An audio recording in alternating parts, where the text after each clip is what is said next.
Alors, la FIA ratifie le calendrier 2021 de la Formule 1. Il y a toujours des incertitudes. Voyons donc si ça a changé. Non, a priori, c'est toujours le même calendrier. Donc, la fédération confirme qu'il y aura bien 23 courses l'an prochain, avec une qui reste encore annoncée suite au remplacement du Grand Prix du Vietnam.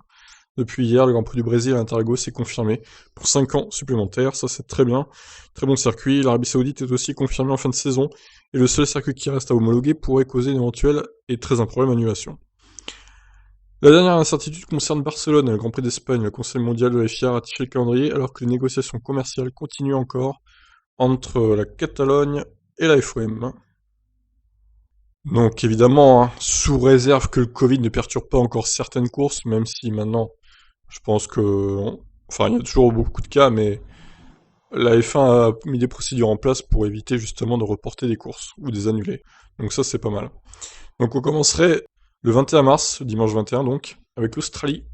Et une semaine après, on ira à Bahreïn. Le 11 avril, donc en Chine, TBC, c'est-à-dire qu'il y a une course vide qu'il faudrait remplacer. Du coup, le 25 avril, à voir laquelle. Peut-être le Grand Prix d'Émilie-Romagne, le Grand Prix du Portugal, pourquoi pas. La Turquie, ça me semble compliqué à cause du Ramadan, comme ils avaient déjà annoncé il y a quelques mois. Mais ça serait pas mal aussi qu'on ait la Turquie pour le coup. Donc après l'Espagne en négociation, bon, à mon avis, ça va se faire, surtout qu'il y a Alonso de retour. Alors, s'il n'y a pas le Grand Prix d'Espagne, là, je comprends pas.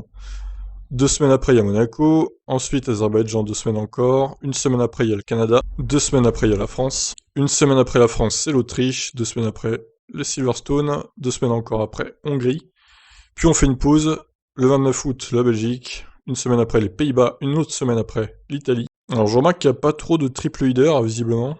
La Russie, 2 semaines après l'Italie. Singapour, une semaine après la Russie. Ah, il y en a un autre là, du coup. Japon, une semaine après Singapour. États-Unis, Mexique, donc double leader. Brésil, 2 semaines après le Mexique, alors qu'ils auraient pu faire une semaine après. C'est juste à côté, donc... Arabie Saoudite, 28 novembre. Et on termine une semaine après avec Abu Dhabi, donc la saison se finirait le 5 décembre. Ça reste moins que cette année, hein, où ça s'est fini le 13 décembre. Mais bon, cette année aussi, la saison, elle a commencé en juillet, elle a pas commencé fin mars, hein, donc d'où le décalage.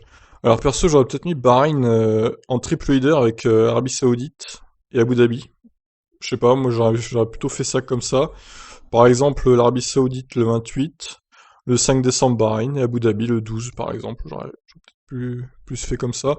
Ça aurait permis de caler une course européenne peut-être après l'Australie plutôt. Bon, après le problème c'est qu'on revient en Chine en avril donc compliqué. Mais bon voilà, après le calendrier est pas mal comme il est.